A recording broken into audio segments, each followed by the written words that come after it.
சாமி, குடும்பம்னா 1000 இருக்கும். அதை நம்ம பொருட்படுத்தாமல் வாழ்கிறதா வாழ்க்கை.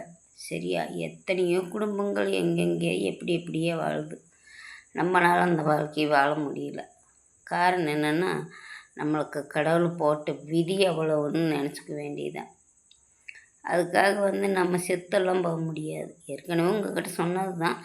அதுக்காக மறுபடியும் சொல்கிறேன், செத்தெல்லாம் போக முடியாது. கொஞ்ச காலம் வாழ்கிறோம், அது நல்லா வாழணும்னு ஆசை எனக்கு.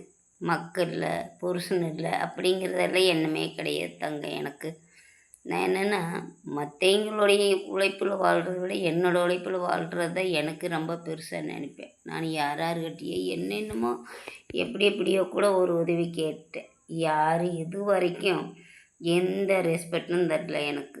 எனக்குன்னு யார் இது வரைக்கும் எந்த உதவியும் தந்ததும் இல்லை, தரப்போகிறதும் இல்லை. காரணம் என்னென்னா, அந்த மாதிரி என்னுடைய விதி யாரை மாற்ற முடியுமா? முடியாது. உலகத்தில் எத்தனையோ ஏழை தாய்க்கு ஒரு உதவி செய்கிறாங்க.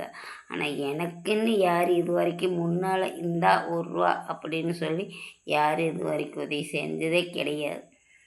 காரணம் என்னென்னா, நான் அந்த மாதிரி இருந்துட்டேன். யாருக்கிட்டையும் ரொம்ப காலம் கழுத்து நிறைய போட்டுக்கணும் நூல், நெத்தி நிறைய பொட்டு வச்சுக்கணும், தலை நிறைய பூ வச்சுக்கணுன்னு தான் ஆசைப்படுவேன். நான் வளைஞ்சு மற்றபடிக்கு அதை செய்யலாம் இதை செய்யலாம் நல்லா செய்யலாம் போதும். இருக்கிற வரலையும் என்னோடய வீடு இதுதான். இந்த வீட்டில் இருந்துட்டு வாழணும்னு ஆசை. அதுக்காக யாரையும் குறை சொல்ல மாட்டேன். குறை சொன்னால் மட்டும் வரப்போகிறது ஒன்றும் இல்லை. பெற்றவங்களும் சரி, மற்றவங்களும் சரி, நான் இருக்கிற வரலையும் நான் நல்ல முறையாக இருந்து வாழணும்னு ஆசை சாமி.